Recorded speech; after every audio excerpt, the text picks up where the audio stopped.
Hello and welcome. I'm Howard of Ford to Learn to Fly, and today we're going to be covering the Huey UH-1H helicopter. All of us know it as the Huey, and we're going to take a look at some statistics. We're going to do a briefing first. We're going to listen to that famous sound. Here, listen to this. That's the sound we all know. That's the Huey that's been made very popular. Over 5,000 of them were made for the U.S. Army, but in total, about 7,000 were made, including the civilian variants. And we'll go take a look at that. I want to mention before we start, this is a two-blade rotor, similar to this one here. This is similar to a Bell 206, but a similar kind of helicopter. But in this case here, the two-blade, as opposed to other helicopters, which could end up being many blades. And you can actually hear the difference when you hear the difference between the two of them, when you hear both of them coming. This one has a familiar sound. You know, the Robinson line is like this too, with two blades. They have a familiar sound as they're approaching or leaving, that whomp whomp sound. There it is again. Isn't that that's a unique sound? And we just know they're coming. And this is a very famous sound back in the wars when they were using these things, and certainly many of them are still available today. So let's get started. Let's go straight in and do the briefing first, get a feel for it. I'll break off and I'll do the startup from cold and dark, come back and do a bit more of the briefing. In these briefings, I typically go through the 7 steps for any aircraft, as some of you know from previous videos, but we also want to just get a snapshot of the history. No long drawn-out history lesson. We're not going to go through performance charts, which you should do with the POH, but you can also find the POH and go deeper if you wish. Certainly in a YouTube video, we don't need to go that deep, and many people don't want to go that deep, but that's the beauty of it all. You can use the real POH and apply it here. Now, I'm going to be using Microsoft's Flight Simulator, the prettiest one of them all, but also I want to mention that their flight dynamics increased with their updates to the point where it's on par with other home flight simulators, but they also increased their helicopter dynamics to the point where the helicopter makers didn't have to have a separate module anymore. And that's what you'll see. Even if you go back to, say, the Robinson 44, it used to have a separate Airland FS module that could only be run on PCs. Now we have it built in native for helicopters since the 40th anniversary of Microsoft Flight Simulator. And now the helicopters are flooding the market because they're so good now and the dynamics are there. And it just depends on how much each developer uses those dynamics. This helicopter is made by Togue's Hangar, and not a newcomer to making helicopters or aircraft. And certainly this one really is done well for the looks of it, for the feel of it, how it handles its failures, everything else about it. And every switch and button works, except for the circuit breakers, but every switch and button works. Amazing. And that's where the level of quality has risen to. Let's move over now to the classroom here at the Ford Resort, and you'll see that in the scenery as we go along. But this is the UH-1H, and as you can see here, that's a famous looking helicopter, certainly in the Army colors. Let's go find out a little more about it as we go along. Now, I did do a lesson on this on a Tuesday. It was in August. It wasn't long ago. It could have even been a week and a half ago, or even a few days ago. Time flies, and I'm working on many projects. So we did a lesson on this on a Tuesday night, and we invited people to come fly with us and participate in the lesson. And nothing better than seeing a whole bunch of Hueys in the air at the same time. Let's continue on. This is what's going to happen during this session. You can certainly see the table of contents down in the description below here, and you can pick and choose the areas you want and go back and see the ones that you have missed or ones that you want to review again.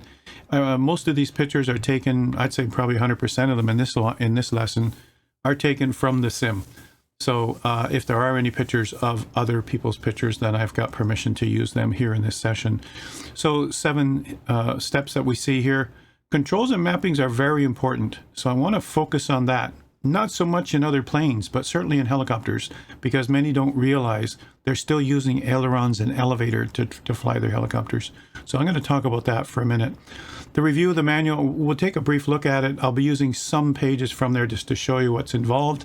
It certainly is not a POH. They never usually are. The developer's manual didn't take years to develop, whereas a POH from the manufacturer took a team and a lot of time to make a POH of the real thing.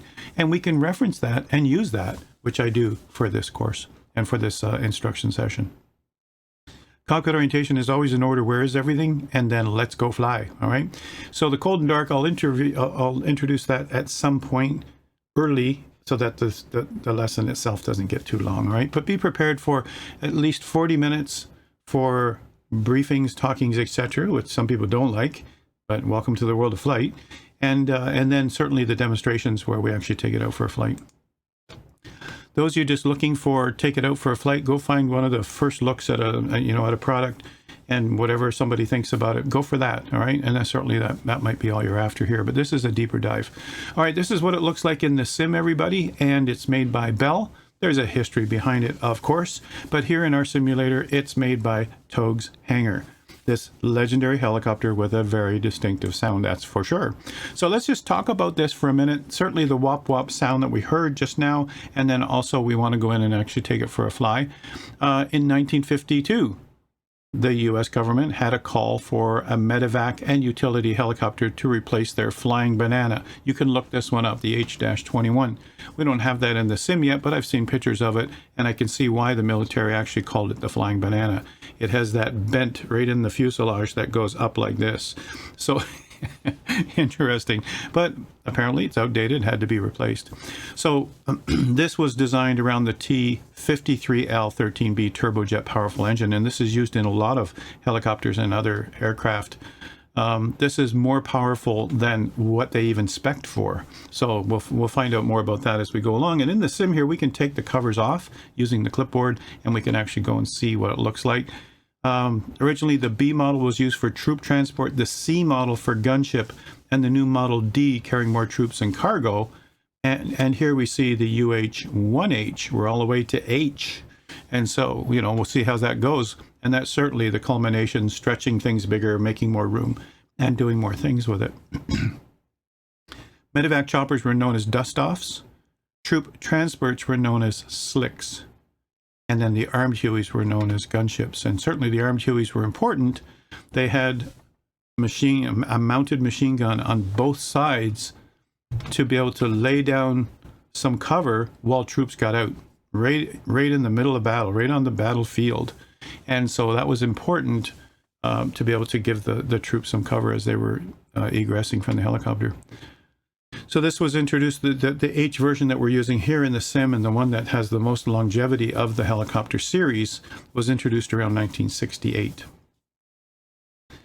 All right, specifications. Let's go have a quick look at this. Crew capacity 1 to 4, depending on the configuration. So one pilot can fly the helicopter. One pilot, single pilot operations in the right seat. You can have 2 pilots because the workload could be heavy. And then you could have 2 gunners. That's part of crew. And those gunners are with open doors, helping, as I mentioned. All right. And so 1 to 4, depending on the configuration. And then we've got length, rotor diameter, and all the rest of it. A lot of people are more interested in the empty weight versus the maximum takeoff weight, and then they can see what they can put in it. Certainly the room that you see, the seats that fold down, the canvas seats that fold down, all around the engine compartment, so that you can sit 2, 2, and 3. All right, so that's 7 right there. Or you can have stretchers and all the rest of the configuration. So it just depends, right? Maximum takeoff weight with an external load 10,500. So they could be pulling a cargo net or something else. We're going to go through a demonstration just so you guys understand the demonstrations I'm going to do. One is certainly the military version with troops in it. Secondly, I'm going to do a demonstration of the civilian version used for firefighting. We'll use it for that configuration and show you an operation of where we can actually pick up water out of the lake or the river and take it over to a fire area and drop it. I'm going to demonstrate that. Why not? That's a hard thing to do, actually, to be able to hover a few feet above the water while you're pulling water in, while you're actually pumping water into a tank. That's kind of interesting, and you can do that here in the sim. Pretty cool. So we'll have a closer look here at the engine, the Lycoming T-53L-13B, I think it is. We'll go take a look at that, just a brief look and see a little bit more about it. But you can see from here, 1,400 horsepower. Whew. And of course, that would be at the recommended RPM, right? As RPM increases, horsepower increases to the point where RPM is at the never exceed. Fuel capacity, 215 gallons of fuel. I think the range, if they've got the range in here, here we go, 315 nautical miles. That's pretty cool. Now, service ceiling, 19,000 feet, maybe, theoretically, under load MTOW, is it really that high? A lot of helicopters don't have a higher ceiling. Once you have full load or full capacity, they can't go higher than 5,000 or 7,000. So, and it also depends on, you know, when you get to 12,000, you need oxygen masks for sure, because there's only a certain period of time you can stay at those altitudes. So I would bet if they do ever travel at 20,000 feet, they probably need oxygen, and they probably just have some crew on board. All right, so that's good to know. Here's the 3 view, only here for reference if you want to pause and have a look at it. Certainly you can do research on the net and find out more stuff, but I thought I would include it here for people who wanted to know any other dimensions as we go along.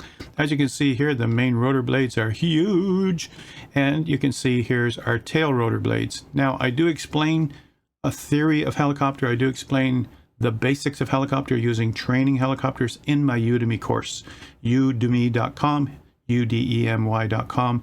And on there, my newest course, which was just released a week ago, is Helicopters 101 for the flight simulator enthusiasts. And so then you learn the basics and then move up to any of these helicopters, and you'll find you'll understand them completely. So all available in 3 distinct versions here in the sim. This is the one, this is the Army version, one of the 3. Military, civilians, the second version, and the high skids. Now the only difference between these 2 that I can see is the high skids are just higher skids, as it says. It still does all the same things that the civilian one does, with the I was going to say the checklist, with the clipboard that's included in the helicopter. We're going to see that. You notice with these we'll use this diagram right here beside me. With this helicopter, you see it has just the single. You can see the skid is here with this mounting part. We're going to go take a look in a minute at the high skid version, and you'll see it has a rung in the middle, a step in the middle, and these are extended longer. So it sits higher off the ground. I would bet because of the stuff that you're going to put underneath it, like cameras and water tanks, etc. So all told, and they just added this in recently, all told, here it is on the marketplace if you want to buy it there. All told, 40 liveries. And you can see the Canadian price up here. You know, the American price is probably around $30 or $29.95. All right, so sim key features. I don't usually talk about the sim key features. I usually just talk about the helicopter itself or the aircraft at the moment. But in this case here, it was interesting to look down the list of the things that this developer has done. The first thing that caught my eye was the livery quality. The 4K, PBR, all this, and whatever, you know, you go down the list of all this, the video enhancements that this developer has taken advantage of. This aircraft looks authentic. It looks worn. It looks properly painted. It looks like everything is high resolution. I'm unbelievable. So that caught my eye first. The second thing caught my eye was the fact that all the switches and buttons work. And I don't care about circuit breakers. Typically, in any like downwind check or cruise check, we'll run our thumb across the circuit breakers in our normal checks. We're looking for the one that's popped, and we'll push it back in. And if it pops again, you leave it popped. You know, I mean, this is it. Do we really need to go through the painstaking process of making every single circuit breaker pop and the associated circuit die? You can easily turn off anything you need to if you want to do that kind of training. So I think that's a good compromise. There are some products like the WB Sim 172 that do every circuit breaker and the current load on each one. And they do pop randomly, and you have to reset them and see what goes on. So, you know, that's study level, as they say. In this case here, I don't need the circuit breakers, and I don't care about the circuit breakers. It'll be my downwind check, but still, you run your thumb across them. That's all you do. For that 1 second in time in your flight, which most simmers don't do, why would the developer do all that? So, you know, I'm just mentioning that because it didn't bother me. As a real flyer, it doesn't bother me that the sim doesn't do that. I'll still run my thumb across the circuit breakers. All right, so authentic sounds. You've probably read all this while I was talking. Authentic sounds, that famous womp womp had to be there, or else people would just throw it away and say, forget it. 30 attachment options. Well, some of them are, you know, done the same in this model, the same in that model. So not sure there's 30 completely unique different options, but still there's some great ones I'm going to show you, right? Damage simulation is great. A new level of challenge and authenticity. I have actually wrecked the helicopter in my first few flights, overstressed it, and it just died. And I had to try to do a cold start before I got to the ground. And of course, helicopters don't do a cold start or a restart or a cause check as easily as a fixed wing does. So, you just have to plan for an auto rotation and go for it. And that worked perfectly fine in here too. Advanced flight model using the Microsoft's CFD flight model. I think that's the acronym for it. But anyway, that's the flight model that's been brought with us, this native helicopter support since the 40th anniversary. Functional switches and gauges. We can pick up water and drop it with great visuals. I'm going to show you that. It's such a nice feature. I got to show you that. And it also tests your ability to fly a helicopter properly, right? A dedicated ambulance equipment we can add in when we want that role, and then the documentation and checklists that come with it. Now there's the NSIM checklist, of course, and I'll show you the documentation, and I'm going to also give you a link for the POH. And that's allowed to be shared. All right, so I'm going to be sharing a real POH for you, for those of you who do want to dive deeper and look at performance charts, etc. As you know, when we look at this in my lessons, I go deeper. And deeper, it doesn't mean I go so deep that it's boring. I just go deeper to the point where you touch each of the parts, something that's new or different. The engine, of course, should be talked about at least briefly like I'm doing here. And then we also want to go through the 7 steps. Get the POH or the manual for sure. Find out the vital speeds. All those things still have to be talked about, as would happen if you were to go and fly one of these for real. If you were a student pilot for a helicopter, there's a lot of briefings, there's a lot of ground school, there's a lot of talking, but that happens over a period of time. But here I add some of that information before we actually go fly it. It isn't just a go fly and hey, this is cool.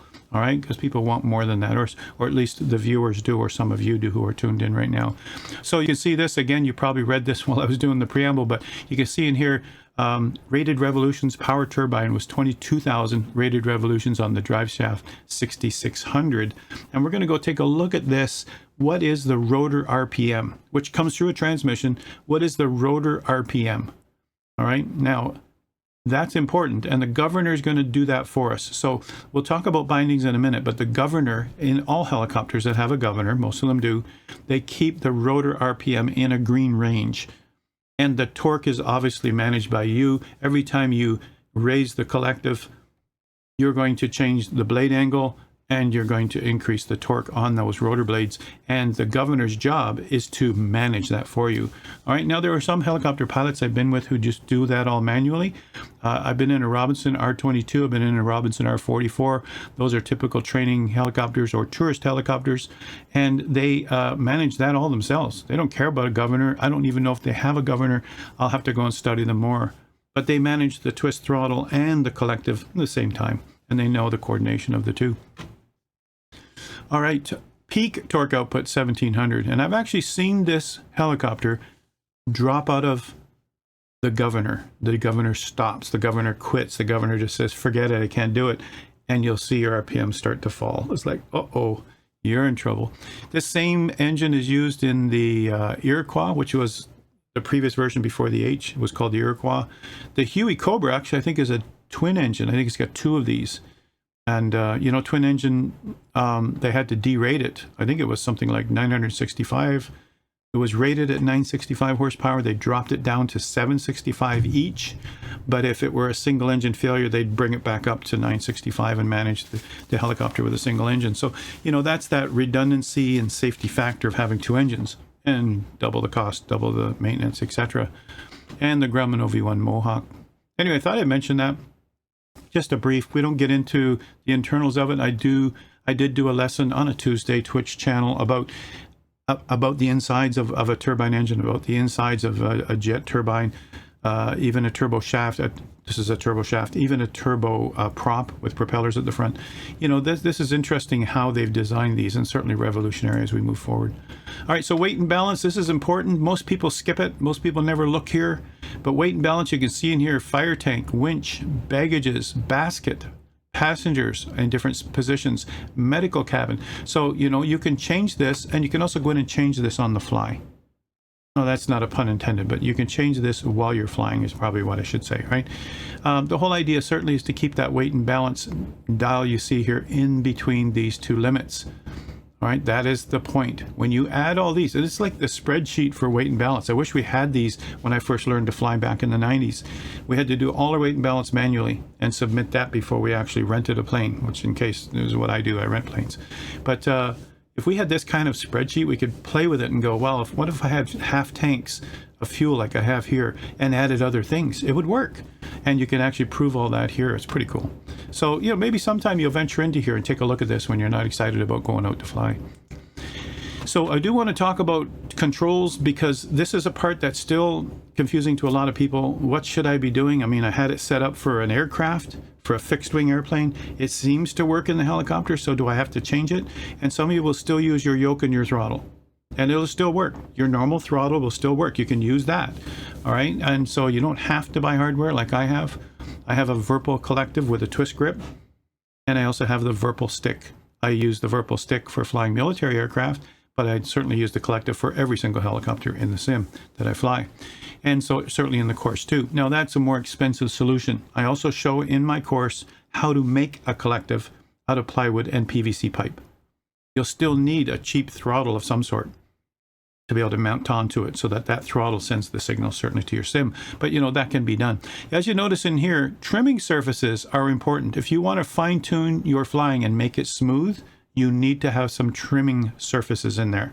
All right, and so I've mapped those to some of the buttons on my collective. You can certainly map those to anything you want.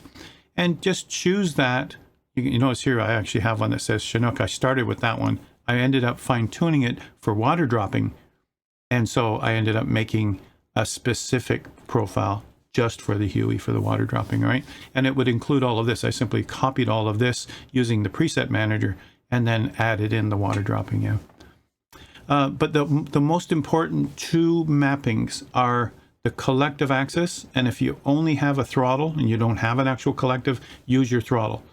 As you increase your throttle, it's pulling up the collective. That's the secret, you guys, but don't use throttle mapping, use collective axis mapping, all right? And just leave this one alone completely. If you can't do separate collective and separate throttle, like I have on my Virpil, then you should leave throttle out of there completely, all right?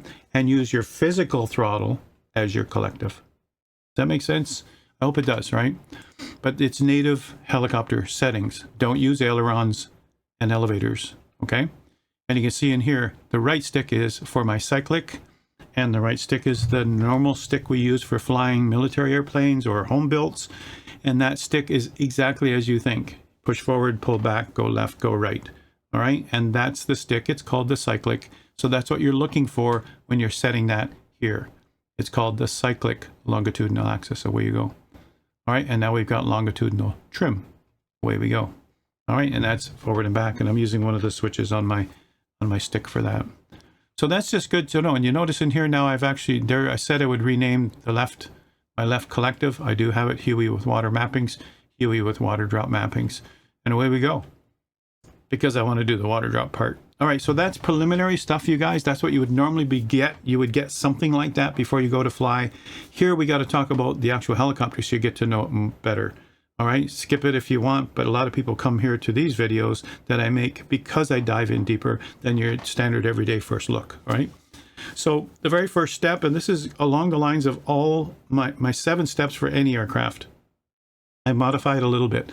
In here, engine handling is easier in a helicopter, but you'll also notice here in number 5, I've got special add-ons on the clipboard. We want to dive in and see what those are like. Pause for a minute.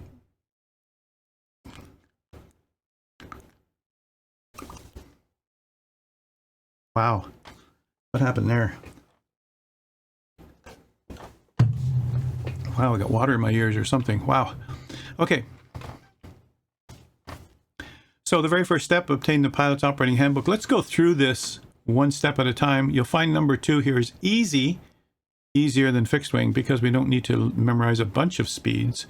And and then the cockpit orientation, where is everything, right? So we'll go and use that. All right, so let's start out by the pilot's operating handbook. Here's what it looks like in the sim. This is what comes with the sim product by Togs Hanger, and helps us with a lot of things that are in here. It's a valuable manual. I first started working with this helicopter in this sim without knowing where the manual was until I found it and asked the author where it was. And I'd overlooked it. When I moved it over to my community folder, I forgot to bring the manual with me or something. I didn't see it. So once I got it, I realized there's some things in there you need to read about for sure. And I'll point some of those out. Now here's the actual POH for the thing, Army Model UH-1H helicopters. This is a huge manual. I don't know how many pages, but it's thick. It's a PDF, so, you know, we don't talk in terms of thick anymore. But this is really the manual that the real helicopter pilots have to have with them in the helicopter and in their flight bag, and they memorize this stuff. They don't remember it all, but they got to read it all again, and interpret some of the charts, etc. There's a lot of work in this. But we don't have to go through all that. And many of you will never even go here. But you can go to my Twitch chat, which is For to Learn to Fly, Twitch TV/For to Learn to Fly, and go into chat and just type in !POH, and you'll get the real one. You'll get this one, which I'm allowed to share. All right. And that's how we do. We do shortcuts in our Twitch chat. Now, I'm not sure how long that link will last, because as we study new helicopters, we use that same link to go to the POH. So grab it while you can, while this is still a new video, and then maybe I'll have to edit here and make a link here somehow. All right, so at the very least, we should read through the documentation provided by the developer. That's what I'm recommending. It won't be as deep. It's certainly not as deep. You're not getting all the performance charts, etc. And then if you want to learn more, dive in here. And I find this stuff interesting. Some people call me a sick man because of it, but I do find it interesting, because you find out more about the helicopter and how to control it and what systems are on board and what to do in emergencies. And that's more realism, and that's taking the sim to a higher level, which is what I like to do. All right, learn the important speeds. Here's what the our forward airspeed looks like, and that's what this is, forward airspeed, not vertical. In your forward airspeed, you'll notice that it goes all around to 120. All right, this is 0 up here. 20, 30, 20, 25, 30, 35, 40. And I'm pointing this out because this is the dangerous range between 30 and less, as I've mentioned here. There is something I explain in the Udemy course, but I should say it in every helicopter video like this. There is a scenario. There's actually two scenarios. One is receding blade stall, but this is the most important one to think about. You might find a time when you are bringing your helicopter down straight that all of a sudden it goes too fast. You're trying to pull up on the collective to stop that fast descent, and it's still going fast. You pull up all the way on the collective, and it still hits the ground hard. And for that reason, when you're first learning these helicopters, go in and turn off crash mode. Go into your system settings, turn off crash mode. Let it bounce. Okay, I learned from that. Okay? In real life, you certainly haven't got that sort of thing, but here it just saves you time. If you have crash mode on, you're going to crash a few times coming down too hard. And I might still do that in my demonstrations too. And to show you that I'm human too, and that in the sim it's a lot harder to do that. But you can't have that peripheral vision of everything coming at you unless you've got monitors all around or VR headsets, etc. So it is harder in the sim. So I would recommend turn off crashes for now. Later on you can brag about, hey, I don't have crashes turned off, if you want. It doesn't matter to me. I don't mind admitting I've turned off crashes, because I just want the thing to land and then start again and do it better, right? And that's what I do. So there's this thing called vortex ring state in all helicopters, where it will descend rapidly even with full collective and throttle. You got it to the hilt, throttle all the way, collective all the way up. It should stop and hover and go back up again, and it still comes down hard. And that's because you're actually descending faster than your downwash. That's what's happening. You're descending faster than your downwash, so it's going up through the middle and around the vortices around the edge of the rotor blades.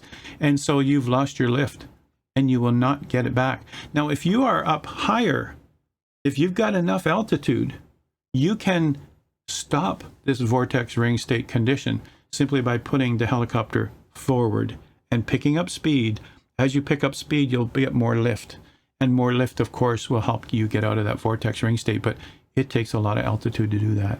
So something to practice in every helicopter you try. See how that works. All right. And here's the important numbers. Just think 3 squared, as some people call it. 3 squared, what does that mean? It doesn't mean the math that you think, but it's a good way to remember there's 2 of the 3s. All right. So 30 knots, 300 feet per minute. So it says to avoid this when under 30 knots of airspeed. So this is crucial. I think they should have put like a yellow part right here. Some of them do. Like the Cabri does too, right? Some of them have a yellow part right up until here, which means be careful in here. All right. It says when you're under 30 knots of airspeed, keep your descent rate under 300 feet per minute. So now you're looking at the meter called the feet per minute meter, if you want to call it that. It's called the vertical airspeed, but it's, you know, you want to keep it keep your descent under 300. So some people do come in maybe 1,000 feet where they want to land. That's how we do it at first until we get to know the helicopter. Here we are sitting at 1,000 feet to land. And when this thing's just working away really hard. And all of a sudden we just let go of the collective, maybe even all the way down, and the thing just drops like a rock. Oh, we'll just do some collective when we get close to the ground. Well, you've already into a vortex ring state, and this whole thing is just going to hit the ground and go boom. All right, so we got to be careful with that. So just keep that in mind. That's fine tuning. That's more realism than you would get from just a first looks kind of thing.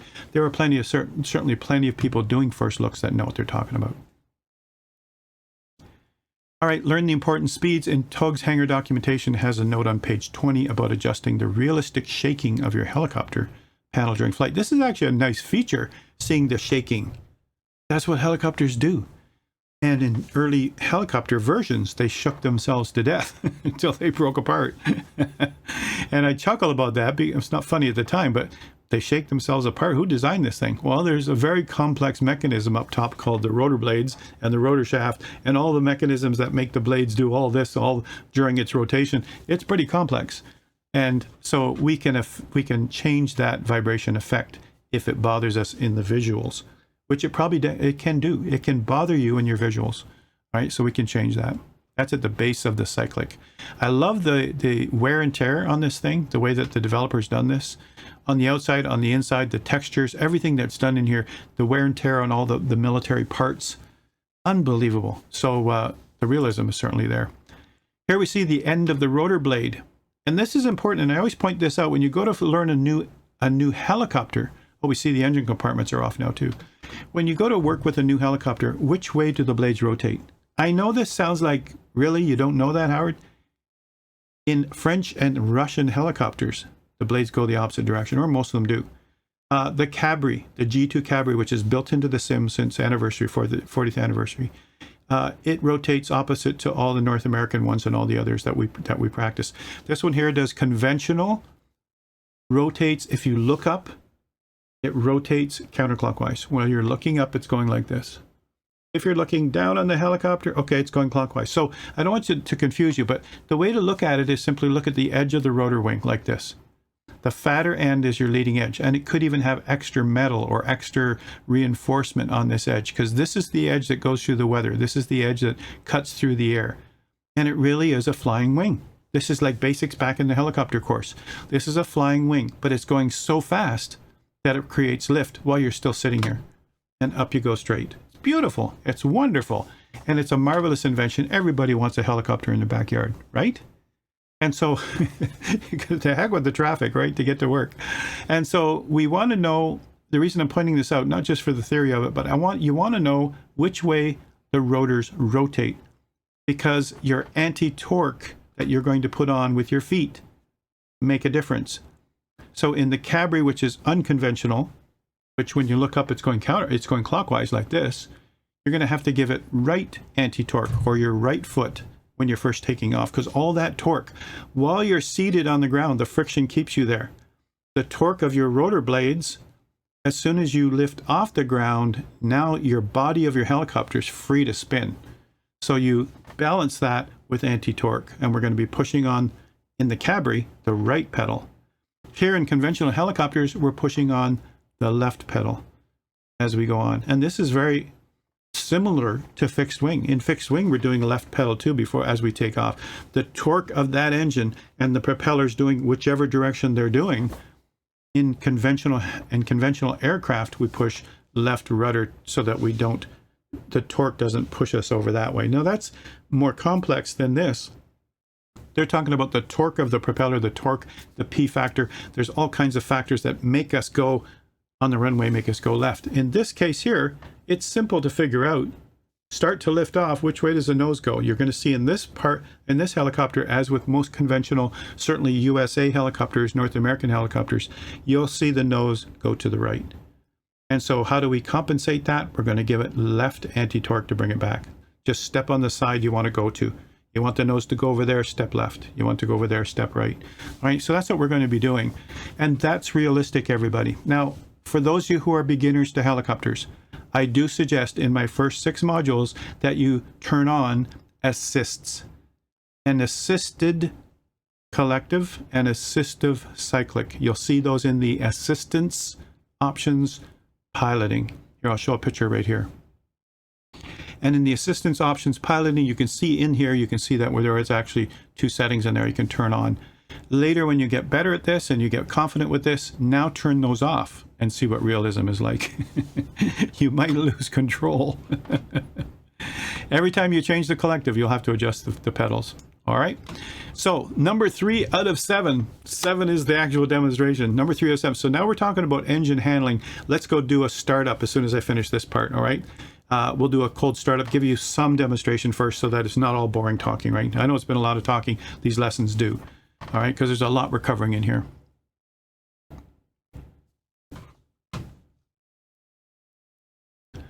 Pardon me. I had to take a break while I did a cough. All right, so engine handling here, monitoring your pressures and temperatures, like in your downwind check and your cruise check in any aircraft, you're always glancing. And I just say glancing, you guys, because you're not supposed to be fixating. These are big enough gauges you can glance and tell if they're right, but you got to know what right is. And I like that they put in green arcs. Fuel pressure. Well, this is actually an aircraft at rest. The fuel quantity doesn't even register. The pressure doesn't register. PSI isn't up there where it should be. Actually, oil temperature could be here from a previous flight. It could be fine at this setting. This is Celsius. No, it's actually close to freezing, so that's not even warmed up. All right, but the point is that you can see where the maximums are if they're, or minimums or maximums, if there is a red marker, and there's usually a green area. The green area is normal. All right. When it comes to the temperature, it's not showing you a green area, but it's showing you that it can't exceed, it's got a maximum. Obviously, if the oil is at freezing, that's not a good thing. I kind of chuckle with that one. But anyway, this one has a minimum maximum. This one has a minimum maximum, but here's the desired range. This is oil pressure. That's important. It's the first gauge you look at once you start engines. You always look at oil pressure and make sure it's getting there. And if it's not there, within 30 seconds, you usually shut down your engines. All right, that's with any aircraft, right? And then fuel pressure has to be in the green, or you're not getting enough fuel to the engine when you need it. All right, obviously quantity, you got to have fuel in the tanks. I'm going to recommend if you're going to do the water drops, which I'll show you in a minute, in a few minutes, then make sure that you have probably 30% fuel. You know, if this is, well, that's 100 there, 140, yeah. So there's half. So I'd say somewhere around here for fuel quantity. You want to leave room for the weight of water if you're going to do water droppings.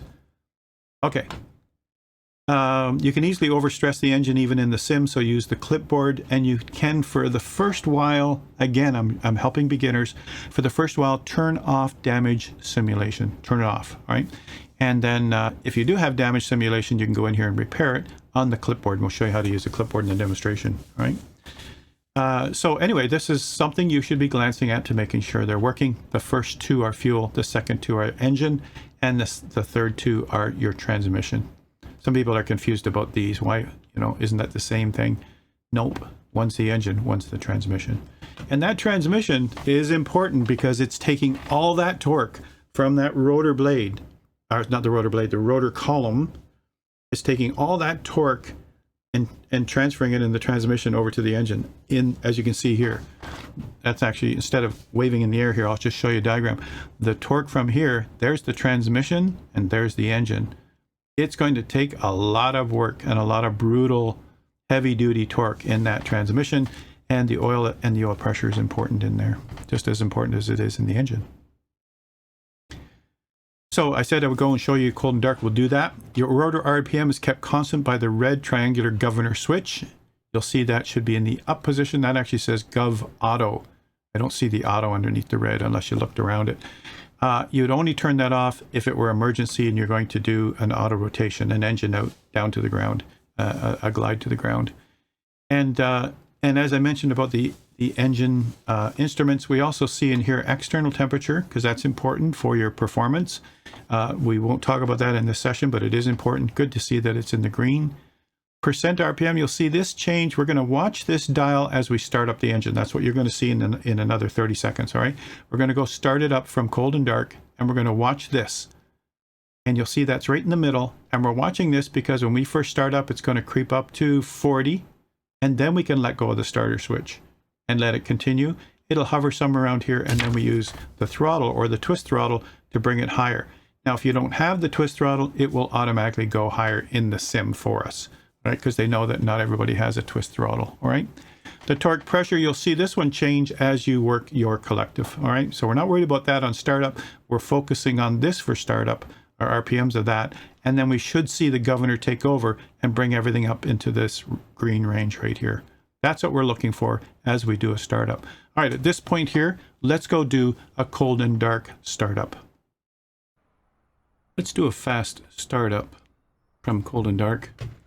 You see here we got the Huey configuration, the UH-1H. Let's go inside and we'll just go through a quick checklist. I just want to remind everyone that Control 4 gets you the console here where we got to use some of the switches. Control 3, these are some of the ones that we'll use the most often. Control 5 gets us up top.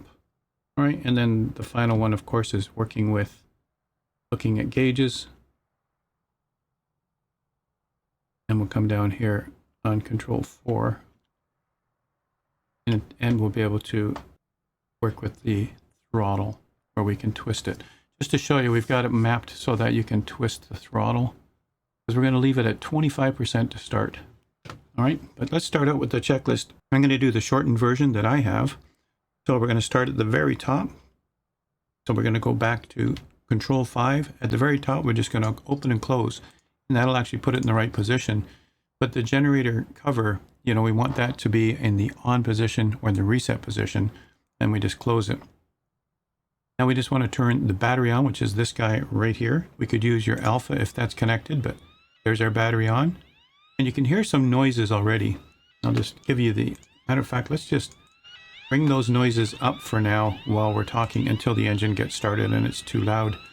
So because of that, we do have a way to silence that at the moment. It's good to know later on.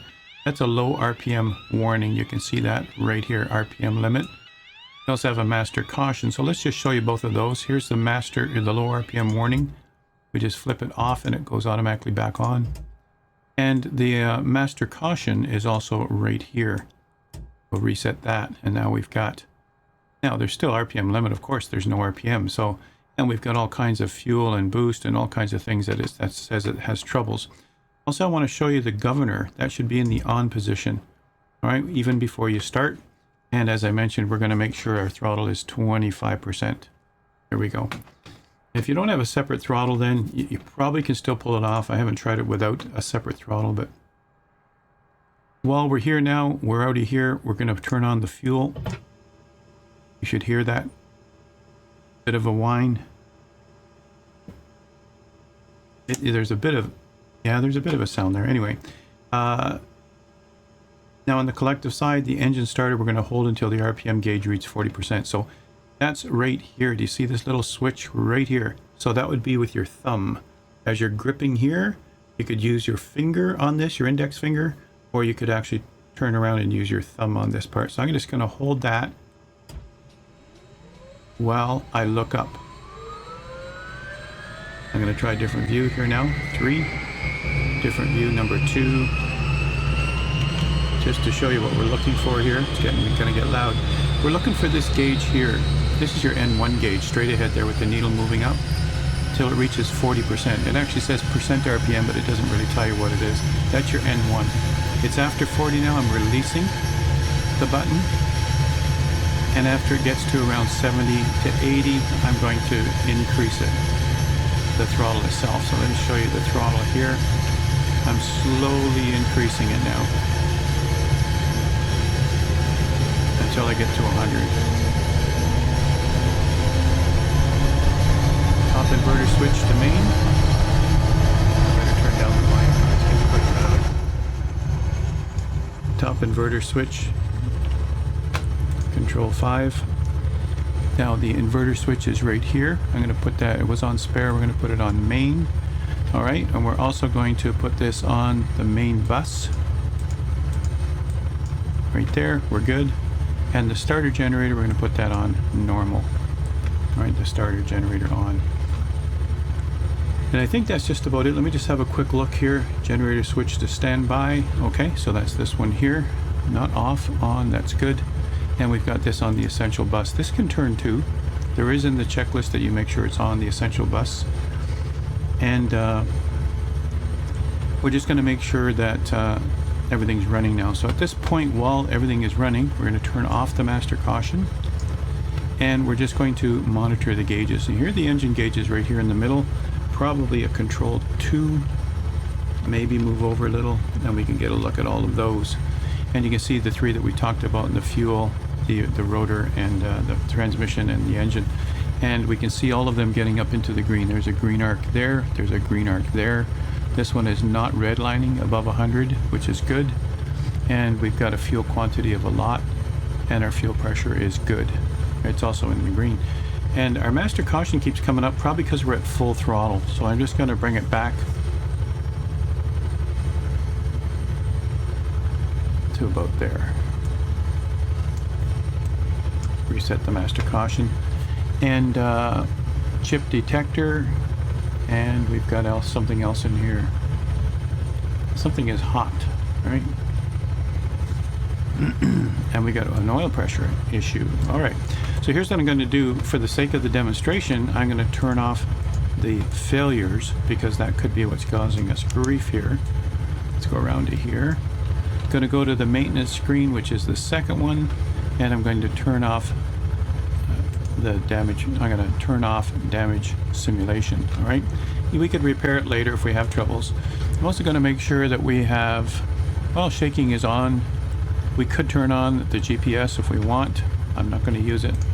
We're going to come back here and we're just going to make sure that the wire cutters are on. We're going to make sure that we have particle separator. And we're also going to make sure side armrest and winch is good. Surfboards, really? Okay, let's turn those on just for fun. I haven't tried that option. There we go. And they're painted in army green. We really are going on a mission. Right. A surfing mission. All right, we got things rolling. We're good. Let's just check it out. I'm going to start from in here. Stow that. Go to normal view. Here we go. Now we're rolling. We got this thing rolling. Put it on pause if you wish. Press escape, etc. We're going to go take a look at a couple more things. Now you notice the checklist there. I'm using my own shortened checklist. First for the video length, but secondly, so you don't fall asleep as I go. Now we check this switch. It's over here somewhere. People fall asleep. So you can go through this. You'll see that we did most of these things. We didn't check that the rotor blades were clear and untied. But that's the things you do in real life, right? An untied rotor blade. It's going to have trouble, or at least it's going to snap the tie, right? And then same with this, set the throttle for start. I did 25%, etc. All right. So N1, as they refer to, and I explained that, and that's what we're going to. We're going to go and take a look at this, and you saw that happen. That's why I put this one on the screen. There is an in-sim checklist for all of the things that you need to do. Already there, built in, no problem. Now you can also find the similar checklists in the POH. They're longer, they're more detailed, you're looking at more things. It's the real thing. We don't necessarily need all that here in the sim. All right, special add-ons on the clipboard. Here's for the UH-1H options as opposed to the civilian one. So we'll call this the military clipboard as opposed to the civilian clipboard, which I'll show you in a minute. The military clipboard, we've got interior and exterior pages. On the interior page, you also have the maintenance page. All right, so there's 2 pages and away we go. And you can select what you want to have happen. All right, for instance, tablet GPS. And if you've got the 750 option, we'll talk about that in a minute. But the tablet GPS, if you wish to have it. All right, I'm not using it in my demonstrations because I'm using it like it was back in the day. All right, show the crew inside, show the transport troops. I'm going to do that. Medical cabin. Show the crew chief for jumpers or the repellers, whichever one you're having, and then remove seat armored plates. Now on the seat, if you were to look at this helicopter in other YouTube videos of the real thing, you'll notice they talk about the armored seats. That's a feature of this helicopter because this helicopter had to go into enemy lines and drop troops. Lay down fire, as I talked about, from both sides of the helicopter while the troops embarked, right? And they got shot at a lot. And the seats were bulletproof. This armor they have is part of the weight of the helicopter, and it kept the pilot and the co-pilot or the crew from being shot at. I mean, from at least being hit by enemy fire. And that's actually very interesting. Now, you could remove it because you're doing some civilian operations or you're doing peacetime operations or whatever. So you can remove that. And we have this option here, which is pretty cool. As I mentioned about the damages too here. Now, exterior options is where you get to turn on or off things that are attached to the outside. This is really well done. I really like this. The different antennas that you could have putting on the outside. The wire cutters, which I put on every helicopter if there's an option, because that's to keep you from having hydro wires. I call them electrical wires. We call it hydro because here in Canada our electricity is done by water turbines, but like at Niagara Falls, right?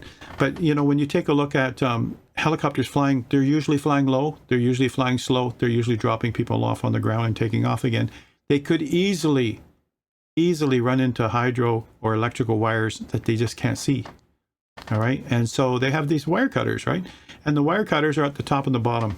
And it doesn't have it on this one. This is similar to a 206. But this, it would have a wire cutter sticking out here. I'll show you when we get back in and start flying. And it would have a wire cutter sticking out here. And if a wire does come into contact with the helicopter, it'll go up to the top or go to the bottom and get cut by the splitter. Certainly somebody or even a whole community is going to be out of power, but the people are going to live inside this helicopter, right? That's the idea behind the wire cutters. Safety, right? By the way, this particular model, the windshield comes off so you can look inside if you ever want to do that. I'm not sure why somebody would want that feature, but it's nice. If they've gone to the work of making the inside, I guess that's an option that you might want.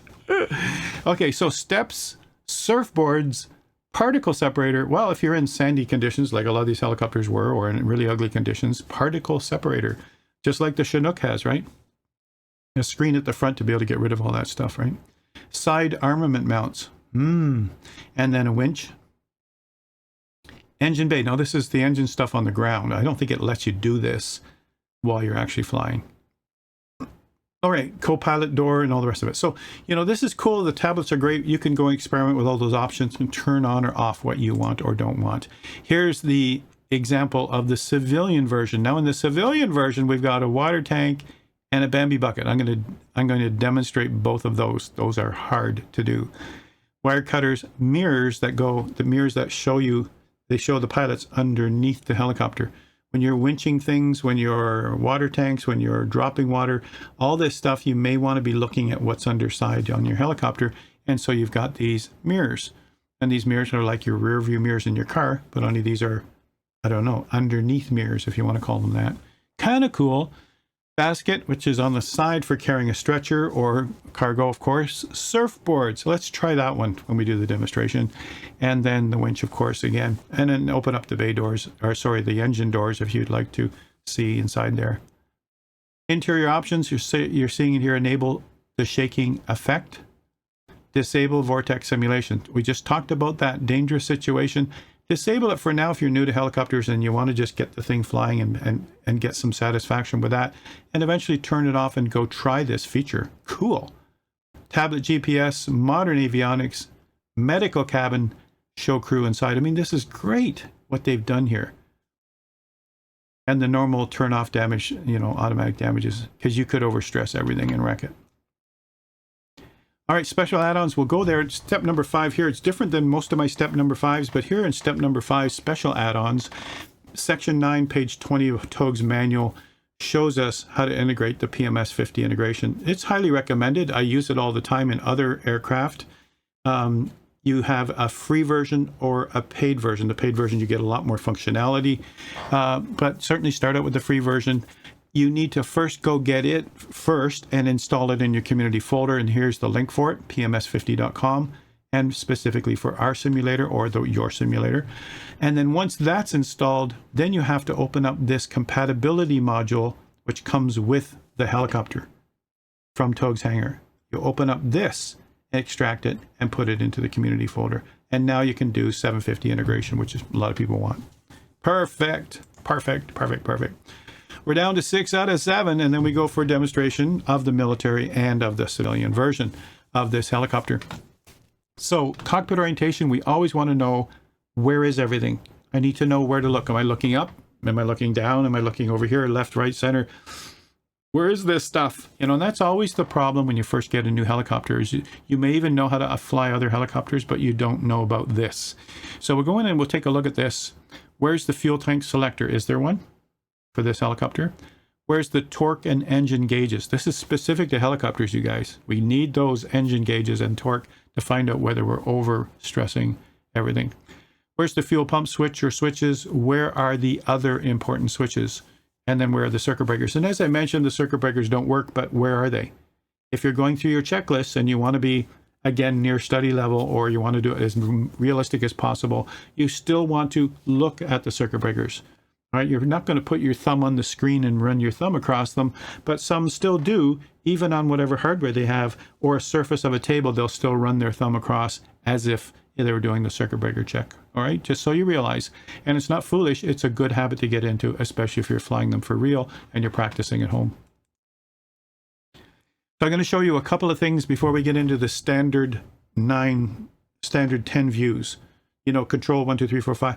I'm going to start with this first to show you important switches. All right. So the first important switch you'll want to do is the master caution reset. It's a master caution light that's always on in many different aircraft, including this. Why is it on? There's something that's wrong, but you can reset it and then maybe it doesn't come on, right? And that's how you do it right here. Secondly, when you pull back on this switch, it will test your annunciator. There's always this kind of test switch somewhere in every aircraft. They want to make sure that all the lights work. That's what you're looking for. All of them will come on when you test, plus the master caution, plus the low RPM, any other idiot lights that are in there, as people call them, right? So do that test and see that everything actually works. Obviously, we're not going to have a burned out light bulb unless someone wants to get into that kind of realism. Because a burned out light bulb would never warn you. You'd never know there's a problem. That's why you have the test, you guys. The same as your car. You first turn the key, for those of you who still have a key, you first turn the key, you'll notice all the idiot lights come on. And then they go off, all right? And then you start the car. You're supposed to be looking to make sure no lights are burned out, right? You're supposed to get used to seeing that so that you'll notice right away, oh, wait a minute, the check engine light isn't even on. All the lights should be on, right? So anyway, there's a lesson for your car. They still do that too. In my Tesla, the same thing. I have a number of different cars over the years. Now I have a Tesla, and in there, the minute I put it into drive, or the minute I actually put my foot on the brake pedal before I put it into drive, all the lights come down like this. Yep, they're all there. They're not even light bulbs anymore, but it's making sure you see what's going to happen if they ever do come up. Kind of cool. So that's the caution section, bright or dim, depending if you're flying at night. Now, typically helicopters are not certified for night flight, but military helicopters, that's all they do. Shouldn't say that's all they do. That's certainly one thing that they would do with infrared goggles on or whatever else. So certainly you'd want to dim that display because it might be too bright. The second one I want to point out is the low RPM reset too. All right, low RPM, it will happen right away. As soon as you put your, go through the checklist, as soon as you put your battery on, you're going to hear wee, wee, wee. It's like, it's annoying. All right, as you saw, well, we did that already when we first started up. All right, and you can reset that. And then in our checklist, right nearby it, there's your fuel on. I think it's 2 steps later. Let's reset the low RPM and let's turn the fuel switch on. We're already there. And let's ensure the governor's on auto, right from the start.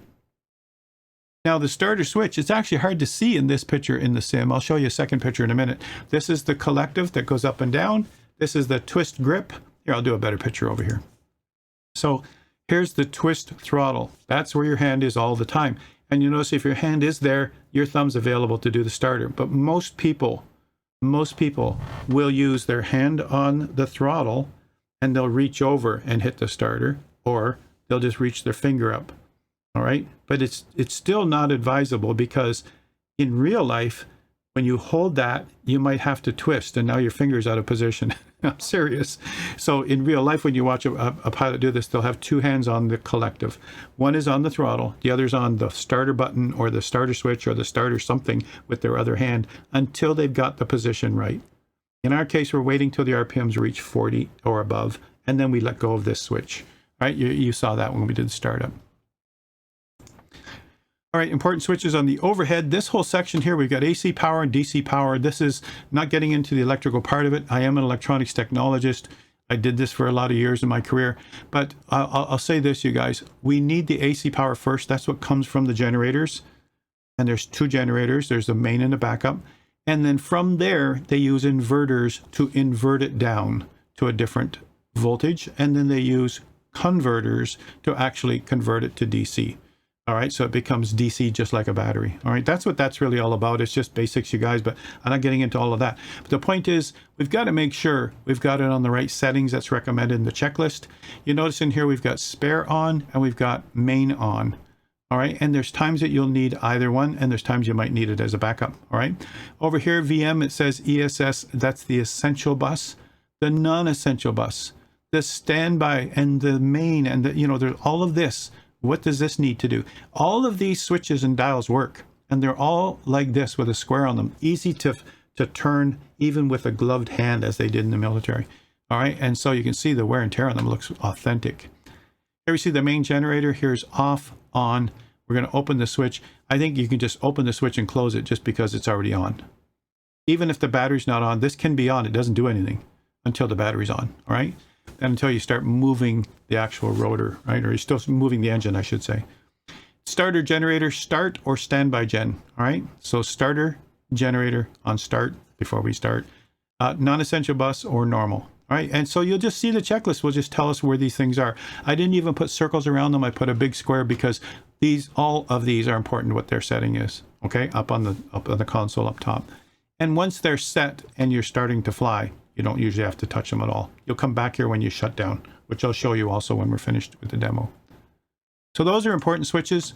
Here is the outer view zooming back out. There was the two power areas I was just talking about right here. All of these, if you try them, they work. And most of you won't touch any of these, but that's fine. You do have to touch this eventually, the rotor brake. Now, I was trying to find at what RPM you put on the rotor brake. Typically, as your RPMs wind down, we're going to shut off the fuel, shut off other things, generators, etc. And you'll see that RPM, the rotor RPM dropping. At some point, you put on the rotor brake because that's just free rotating forever before you get out of the helicopter. So, and when they're really slower, typically rotor blades droop, so they can get in your way. You can't just run out of the helicopter.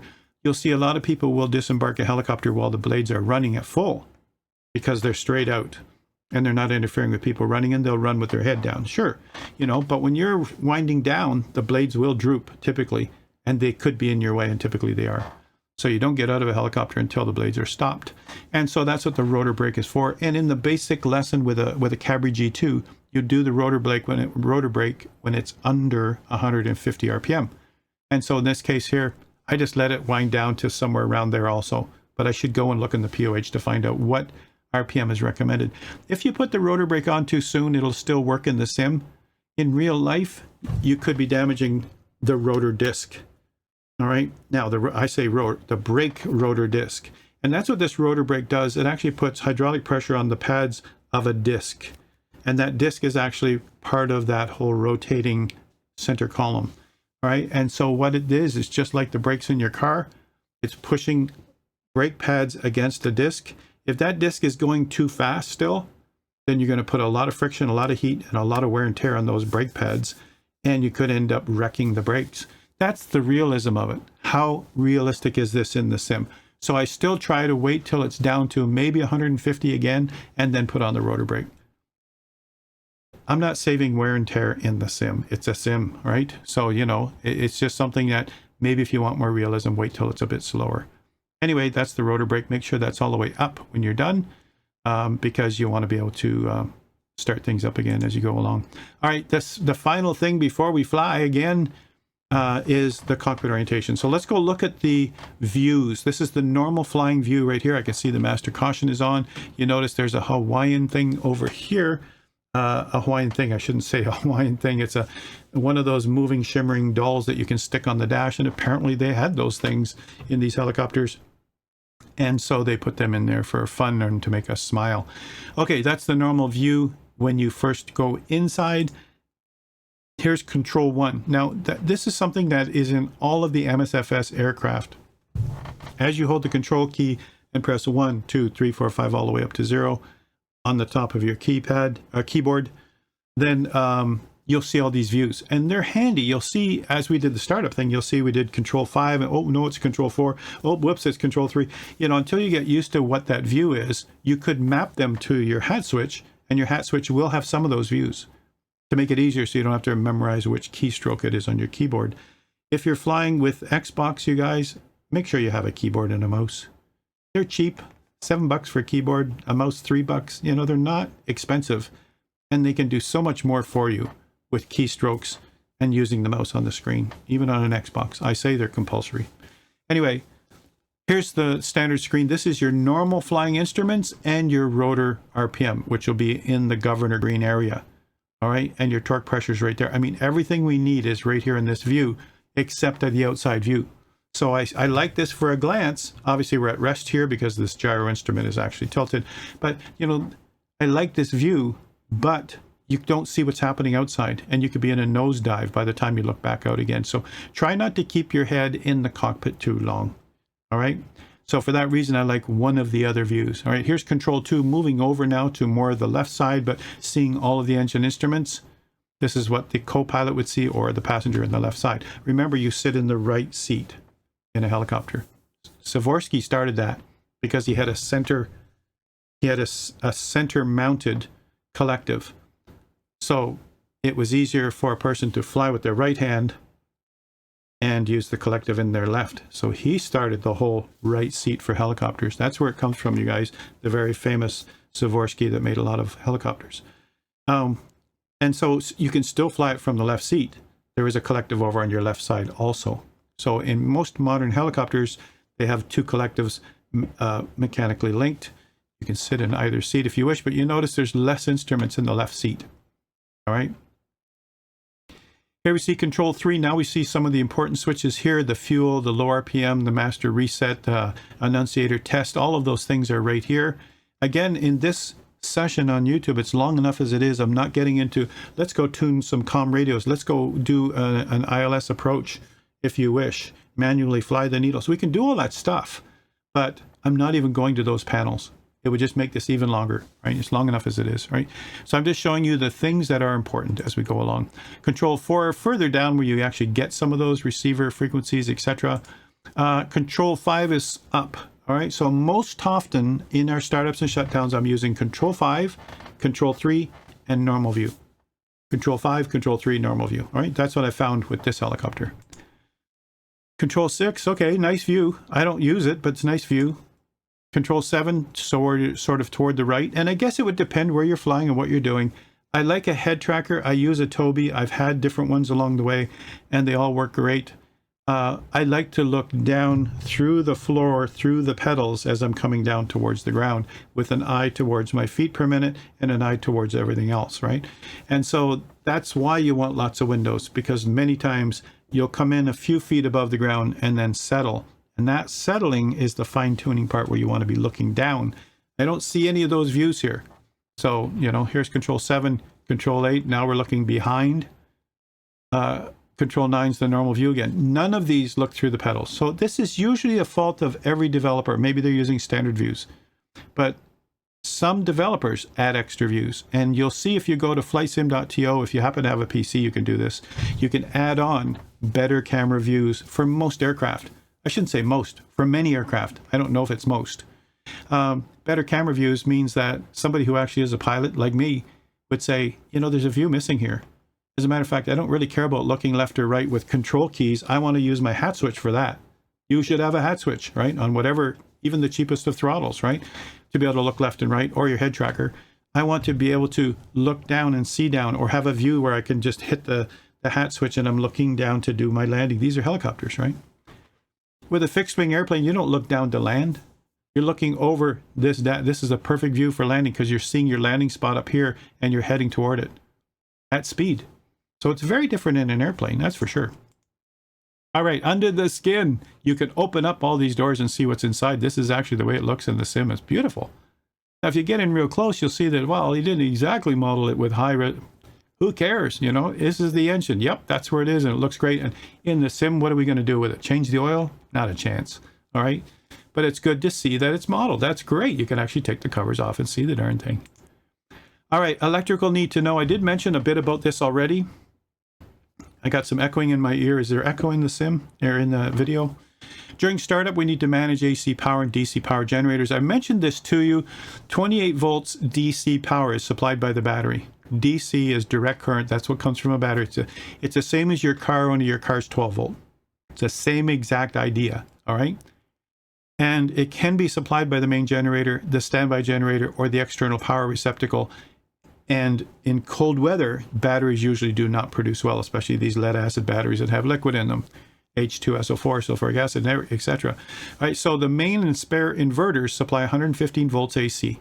All right, so the main and spare, the actual generators do, but the inverters themselves regulate it at 150 volts, and they also have an inverter that will actually they're transformers that will take it down to the 28 volts. It's actually 30 volts AC, and then they convert that over to DC. All right, using diodes, etc., whatever. So, you know, that's just giving you a brief about the intricacies of how that works. Those generators are important, and it keeps your battery topped up and it keeps it running all the time. This is exactly what happens in a car, you guys. You have a 12 volt battery. You also have an alternator, they call it, which generates the AC. And inside that alternator, there is actually alternate because it's AC, alternating current. But, you know, inside that alternator, they also have the diodes and the regulator and the transfer to DC, so that it goes right to the battery and it keeps the battery charged up all the time. In fact, in your car, you can take the leads off your battery once it's started. You can. Everything will run off the generator, the alternator. Everything will run in the car forever until you stop the car. Then you got to put the leads back on to use the battery just to boost it. That's really what it is, you guys. And a lot of people are surprised to hear that. You don't need the battery. So it's only used to start up. And so same with this here, it'll always keep charged by the generator that's running from the engine. And so that's how this works. All right. And this is why it's very important to set those generator switches in the right place. This is 30 volts instead of 28 because under load, it could go as low as 28. They have a range in the POH. It could even be something like 27.2 to 30 or 27.2 to 29.8, something like that. But the whole idea is under load. Look at this, 300 amps it's rated. That's a higher amperage rating than your house. Your house is 200 amps if it's been upgraded, and many houses are still 100 amp service. What? So that's a lot of amps inside a helicopter. All right. Step 7, take it for a spin. And here we see the civilian version. I've got the CAL FIRE livery, which comes with it. It's beautiful. I've done CAL FIRE before with the Bronco. It was really cool. And I've done it with a few other things. CAL FIRE is a very important one, and certainly firefighting livery with firefighter pilots in it, and other accessories we're going to talk about, like this water tank underneath. All right, we're going to show you that in the demonstration. Pretty cool. So my suggestion to you is practice cold and dark like I'm going to show you here. I also want you to do takeoff and cruise settings. In a normal helicopter course, we talk about hovering a few feet off the ground. We talk about light on the skids first, where we feel it's trying to overcome the weight. Then we come up just a bit and hover, and you're checking instruments and making sure you can still fly. Just a few feet off the ground, because if anything's wrong, even if you fall back quickly, you're only a few feet off the ground, and it won't hurt anything. That's important in helicopter flying. Now you turn into wind, and you start going forward and increasing your altitude as you go along, all right? And that forward motion, everybody, that forward motion of your helicopter should be an angle. That forward motion is producing more lift because of that forward motion. It'll give you translational lift, and that's what you want. It's going to make a lot less effort of your engine and the torque of your engine when you're going forward. When you're hovering, it's the most amount of stress on your rotor blades and your engine. So here's what I'm going to do. With checklist nearby, we're headed to the aircraft. We're going to do the walk around, start up, and instrument check. Well, for the sake of this YouTube video, I'm not doing the walk around. The walk around is take a look at everything. You're looking at the blades, you're looking for cracks, and you're looking for the...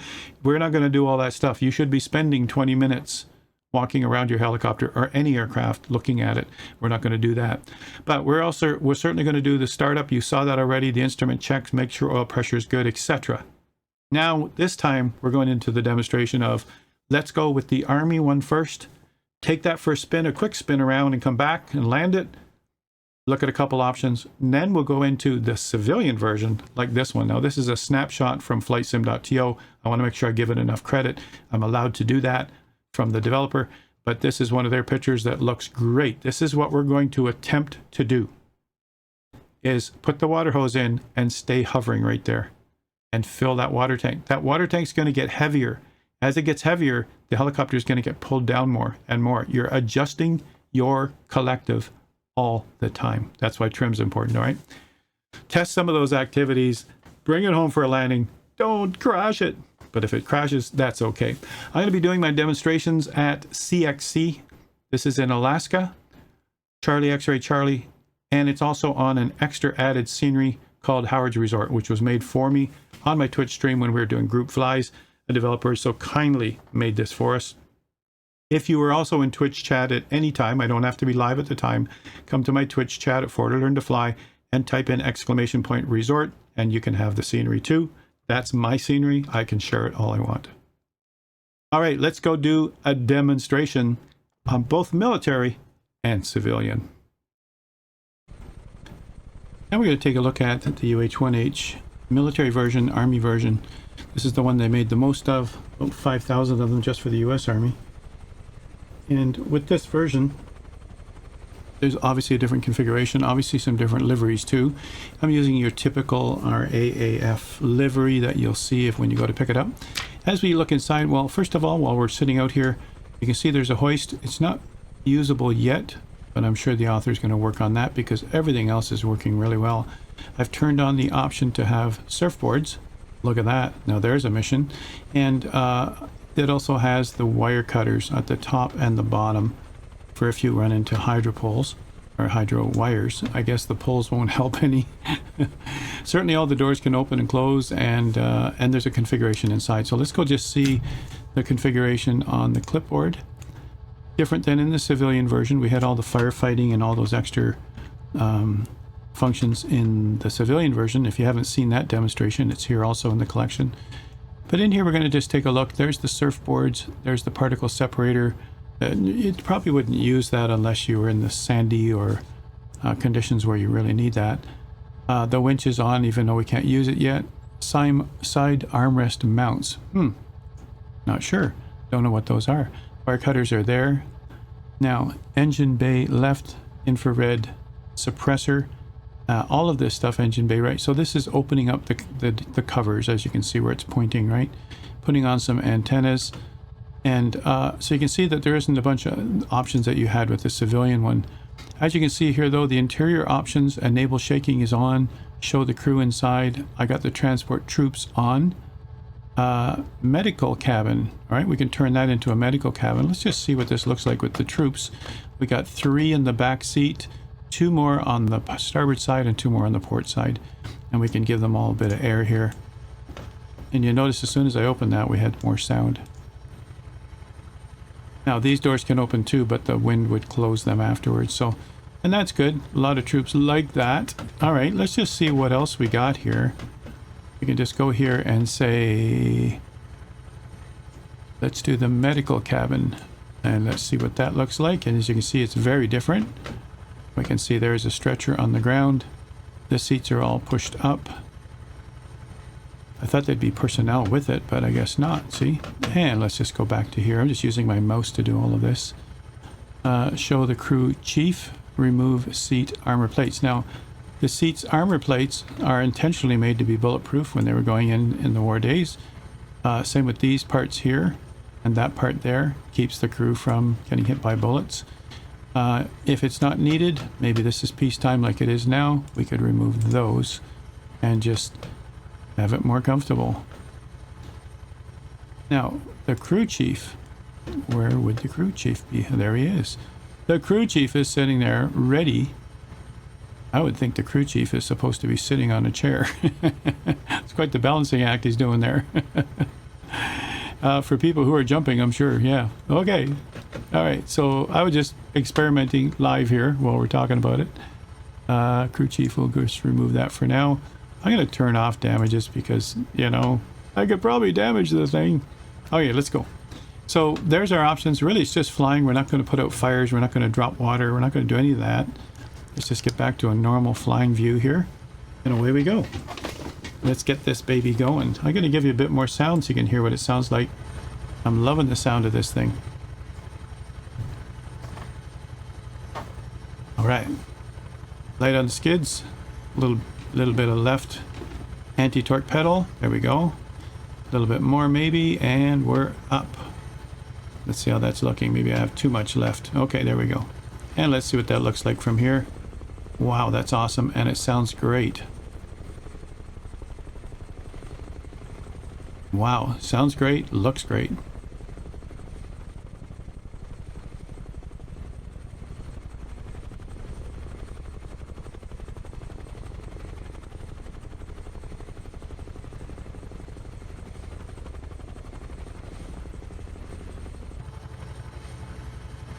All right, let's give it some forward.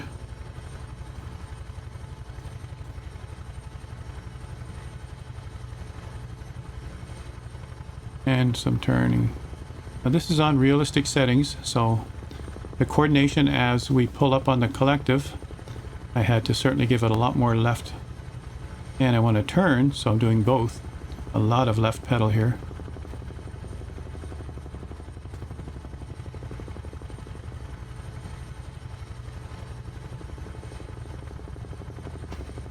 Go back outside, and let's change that to a normal view outside. There we go.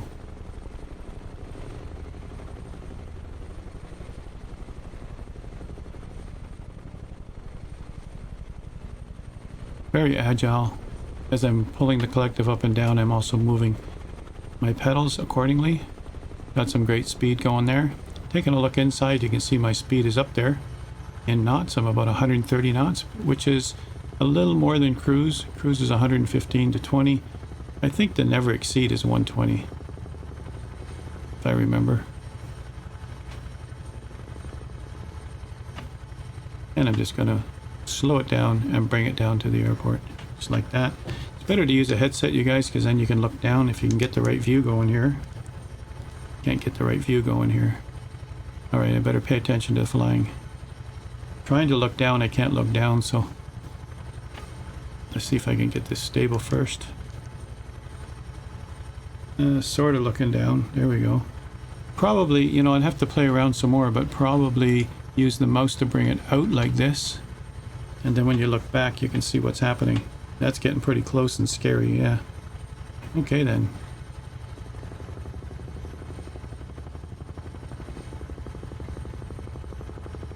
Let's see what that looks like. Oh, it looked like we were right down by the water, but we weren't. Okay. Let's keep this view for a moment. See, come right in on the resort. Those who don't know, that's the Florida Resort. Someone made that for us just for fun. It's in Alaska. It's right beside the airport over there at Chitina Airport, which is CXC, Charlie X-Ray Charlie.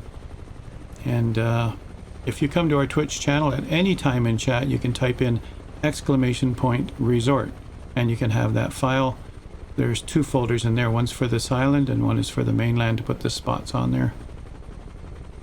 And this is the place where we go and hang on group flies. There's a classroom in the back, and we just have a lot of fun. All right, let's put it down here.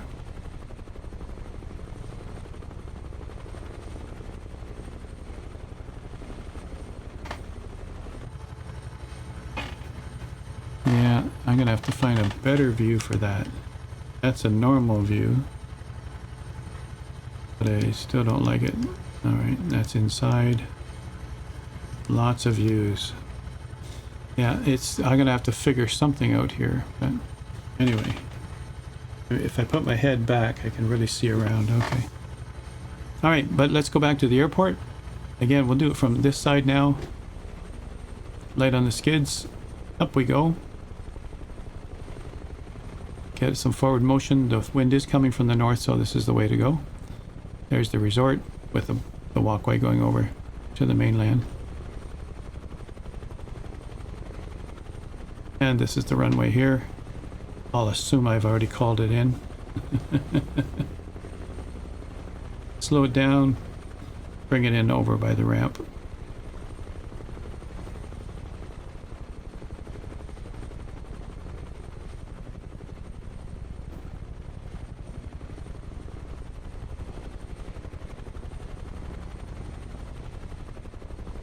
Remember, it takes a lot more power to hover.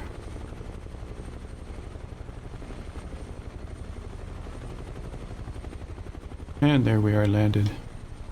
What a beauty. What a gorgeous helicopter, and the detail's great. All the switches and buttons work. The liveries, I think there's 40 altogether, and all these different configurations. Oh, this is the Australian Army, look. I like that. The kangaroo on there. Beautiful. What a beautiful helicopter. I really like this one. This is the classic Huey, everybody. The UH-1H US Army helicopter.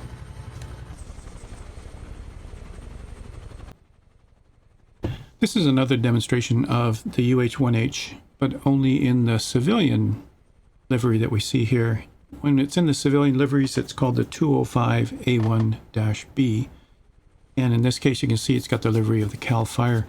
And with this civilian configuration we have inside, we have the ability to use firefighting equipment. And there's two options there, and we'll show you the simple one first. And the simple one is simply this.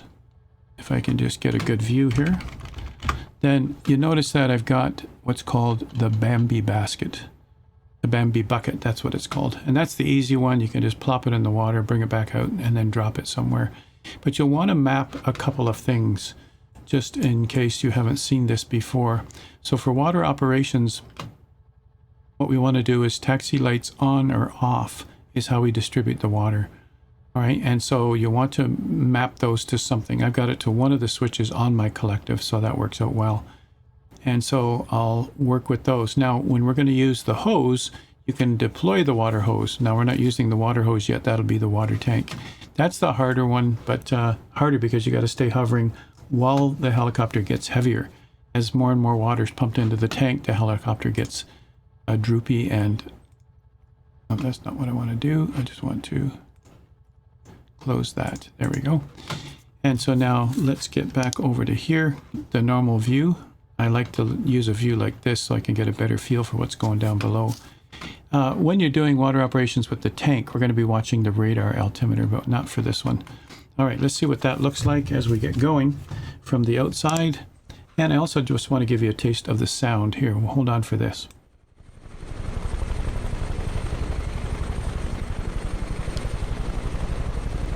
And inside. And let's just bring that down so we can not be too annoyed, but that's such a nice sound. From this view, I'm just going to show you what this looks like as we lift off, light on the skids, and up we go. You'll see the basket is now attached. It's dragging right now, but then it's going to be right there, as if you've picked it up off the pavement like that. All right, all you have to do is simply head over. Let's use the outside view so you can see what the basket's doing. In fact, I want to just come back a little because then you can see whether water's coming out of it or not. All right, let's head over to the water.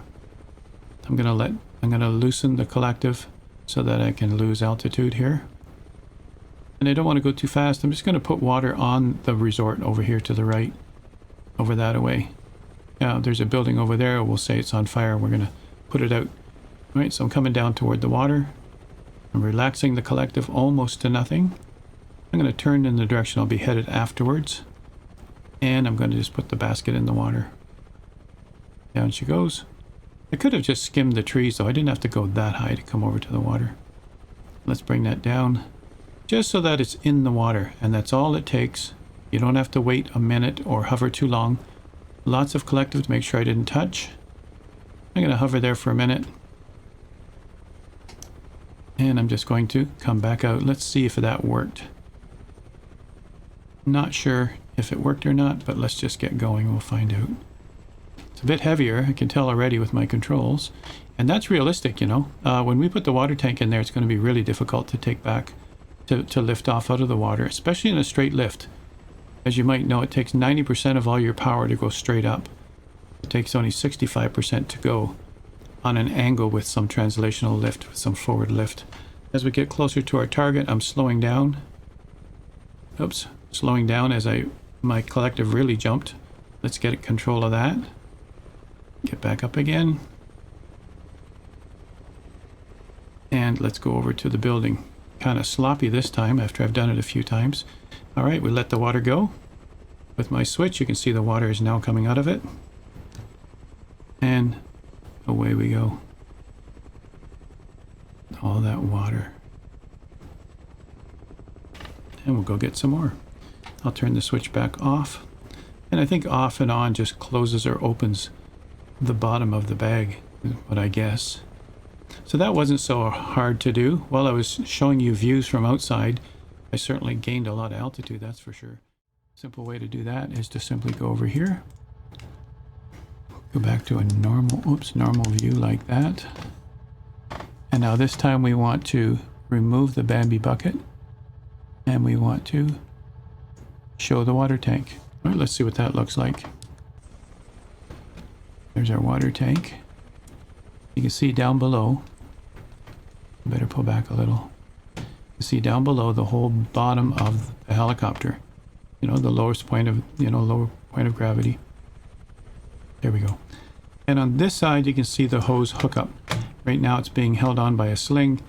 They'll release the sling and then the hose will drop straight down. You can see what it is. It's got a filter on it. I've actually tried it while I'm moving. It works while you're moving. I'm going to assume that you don't usually travel. You're supposed to hover. That's the harder part. And let's try that. Let's see how that goes. So let's go get some more water now. Here's the harder one of the two. Let's go like that. Why have I not got a normal view in here? There we go. And I can put that away now. There we go. All right, let's go. Light on the skids and up we go. Little forward movement. Again, we don't have to be really high. Last time I got too high, but the trees and stuff. Let's just go with this little opening right here. Now again, so you can see it all happening. Normally you just have somebody in the helicopter who can stick their head out the window and see what's going on. So let's slow it down. Let's not get too high. And let's see what we can do with this. Again, I'm going to turn into wind, which is this way to the north. This river is pretty much a north-south river. You can tell by the runway numbers. And so now from here, let's see how it works. I'm going to deploy the hose with one switch, like that. And then now I'm going to hover and I'm going to go straight down. Now what I want to do is, I'm just neutralizing my trims. I'm going to get into a hover before I get there. Because once you're there, very difficult. I'm just going to try to not go backwards, not go forwards. I'm using some of that oncoming wind for lift. Because this is hard to do, let me tell you. I've practiced this a couple of times. I've been successful, but not every time. So there we are, hovering. That's looking good. Nice and rock solid. Bringing my collective down just a touch. Just a touch, because you're going to have to counteract that once the hose is in the water. Like that.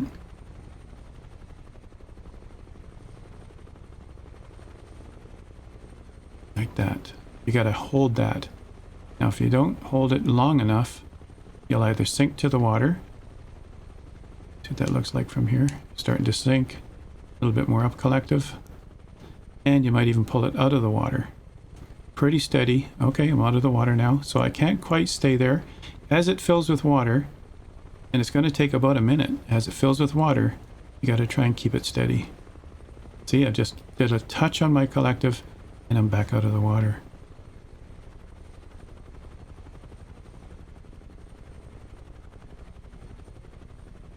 And I'm going to have to pull up before I touch.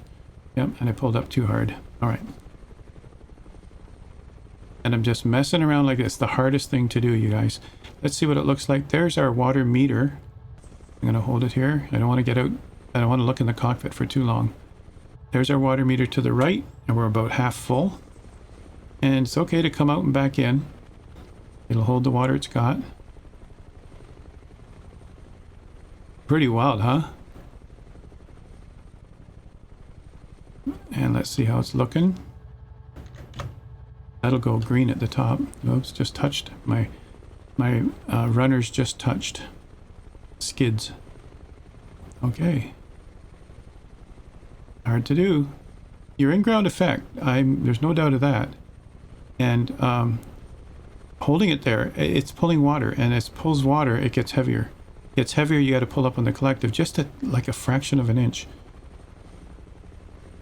I'm trying to hold it right there. It's starting to pull down a bit.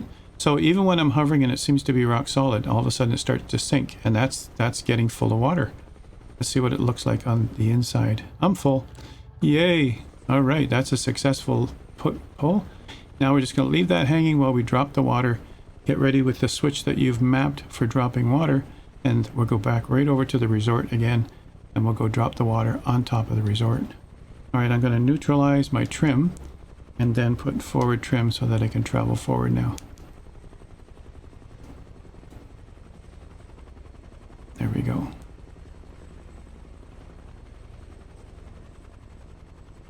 And get over there quick, there's a burning house. Get pretty low here, and I'm going to try to hover over the place and drop the whole water tank. You can do a strip, you can do it for a while because it does come out for a while. It's got a lot of water in there this time. All right, let's slow it down before we get there. So I'm doing down collective, I'm pulling weight back on the cyclic so I can get right over the site. And then now I'm going to just let her rip. Just like that. Let her rip. Don't go down and hit it though. Like that. And away we go. A little erratic there. As it was letting loose, it got lighter and lighter. But you can see you can keep it steady when you don't have the water coming in. And that's a nice steady right there with a few knots forward, probably about 10 knots. Let's have a look in here. Oh, it's gaining. It's going up to 30 now. And so you can certainly do that without water, but once you have the water, look out. So that's really handy. I really like that. That basket on the side is another option too. The at the front, you'll notice we have, can't really see them, I'll show you on the ground. We have wire cutters and we have mirrors so that we can see what's going on in that tank. Let's take it back to where we started, and that will be it for the demonstration. But talk about fun. Now you have to really be accurate. Now you've got to stay in a hover while the weight's changing of the helicopter. Now you have to pinpoint a certain place to drop the water. This can be a lot of fun, and I think on my channel on Twitch, I'm going to have some more people doing spot landings on the spots on the runway. Or at this time we would probably stow the hose if we can, but again, if you have to, just like a banner, you'd kind of drop it here, let the crew take it like that, lay it on the ground, and then go forward just a bit so that it's not caught up underneath you. And that's it, you guys. That's the demonstration. That was the water part of it. There are other things. Oh, I said I would show you the front of it. Let's just zoom in on that. The two pointy things you see here up on the right and at the bottom, these are your wire cutters. If you run into hydro wires, they will split one way or the other, and the cutters will cut them. That'll keep you from getting tangled up in the wires, and then certain disaster would happen there. The basket's also optional. If you can imagine, in the military version, they actually put injured personnel in this thing. Can you imagine being in there and you're not sure what's going on? The mirrors are also an option on your tablet, so you can turn those on too, and that way you can see what's going on underneath. It's also good for you to see exactly when you're going to touch the water too. I would bet the mirrors are something they use. They're looking under here to see how close the water is. They're also looking back here to see if the skids are in the water. So really handy. I really like what they've done with this product. The hoist doesn't work. I would bet that at some point that's going to be another option in a further update. But this is a great product, and that's the civilian version, everybody.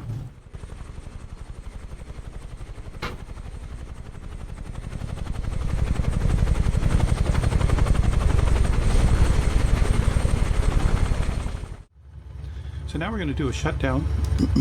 There we are running on the runway. The idea now is to get it shut down properly. So the first thing we're going to do, we're going to go over to the throttle and turn it to idle. So again, as we do that, probably control 3 will get us down near the throttle. Now we can see it right here. I'm going to turn that down all the way to idle. All right, and if you want to take a look at your RPMs, you'll see them dropping here, right here. That's your torque pressure is dropping. This is at the low end of the green. You can see right here too, it's going to fall out of the governor because we don't have enough throttle. It's coming out of the governor range, so it's starting to decline already. We're going to go to the top and turn the inverter off. So the inverter is right here. Off is in the middle, so be careful with that because there's spare on at one end and main on at the other. Now the battery off, that's this guy right here. If you'll see right here, got it. And then while the battery's off, the main generator goes off, which should be in the middle. That's hard to see from this angle. That's the middle right there. All right. And then the starter generator to stand by. Here's the starter generator. start, standby is all the way down. So that's what we've got there. And then finally in the console, we'll do the fuel switch and then we'll hit the brake. So the console was 4. There we go. And on 4, we just want to turn off the fuel. That's actually control 3. Control 3. And there's our fuel right there. Making sure there's no more fuel. And then the last step is, we'll go back up to control 5 because we just have to move over like this. There's the rotor brake. Typically you wait till this is down along a certain number. I haven't looked in the POH what that number should be. On other helicopters below 150 RPM. It seems to be slow enough now that we can actually pull the brake. And that's really a disc brake, you guys. It actually stops the rotor turning the same way that a car disc brake does. Similar to that. And we should see that completely stop now. And that's it. Make sure all the other switches are off. There's extra steps, of course. The rotor brake was the last one.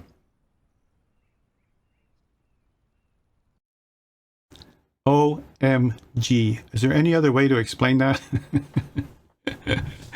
And this is still relatively new to me, this helicopter, and I'm still getting comfortable with it, honestly. And so even when I was doing these demonstrations, I've got probably now 4, maybe 5 hours in this helicopter. That's not enough, you guys. That's enough to get comfortable. You can see I can manage it. It can get out of control very easily, but keep that in mind as you're learning this helicopter, right? If you're very good at helicopters already, certainly 4 and 5 hours will be great orientation. You'll be good at it, right? I would expect as I reach the 10-hour mark, then I'm really good. I can put the thing down without glancing at gauges. I can put it down gently. As you can see, I'm starting to get there with only 4 or 5 hours. I haven't looked exactly, but that's what it takes to build a lesson, you guys, to get comfortable with a helicopter. I love the accessories, and it really tests your skills. It really tests your skills. And when I say that, we had to hover while the aircraft is getting heavier. Who does that, right? And so I've been able to hover almost every helicopter within the first 2 hours. I can hover it comfortably, trim it, and leave it like that. A couple of little adjustments along the way. And I'm quite happy with that. That's what you should be striving for. But while you're filling with water, holy moly, and keeping your altitude perfect, wow, all those adjustments you saw. Oops, touching the water. Oops, I'm too high. Whoops, I'm back out of the water again. Oh my gosh. And I left that in there to show you that's how hard it is. And once you nail that, you're doing better than me in my demonstrations. And that's what I'm hoping you'll do. All right, cool. Send your answers. I'm going to show you a link at the end here. Send your questions to our Discord server. Certainly make comments here in the YouTube video and we'll answer. I'll look at every one of them. Constructive criticism, things that you think I should change or anything that could be wrong. I've already tested this on my Twitch channel, made a couple corrections. In my slide deck I had some problems, but I think for the accuracy of the helicopter I had it right. And so certainly comment if you wish, right? It helps everybody to hear that. And I'll certainly thank you for that if you do that. Take the time to make some comments, you guys. So there's the link from our Discord server. There is a section in there called helicopters. My students from Udemy and Skillshare, actually yanked my courses from Skillshare, but most people were just glancing for a few minutes and coming out. Nobody was really serious in Skillshare because of their model. So now I only do Udemy, which has over 500 students worldwide. But that the point is that they are more serious about it. You buy the course, you actually get in it and stay in it for most of the course. And so they come and leave their questions in here, or they send me direct questions. Come into this area of my Discord server called Learning to Fly. You're going to find CFIs, you're going to find experienced helicopter pilots, you're going to find newbies to the sim. Everybody's in here and they can share their experiences and answer your questions. It isn't just me, you guys. All right, so by all means come there and see what's going on. So this has been the Huey UH-1H helicopter session, both military and civilian versions from Togue's hangar. I hope you enjoyed it. I hope you learned something, and I hope you'll fine-tune your helicopter experience and really enjoy what this has to offer without the expense of taking helicopter lessons for real. My name is Howard Forder of Forder Learn to Fly. See you next video.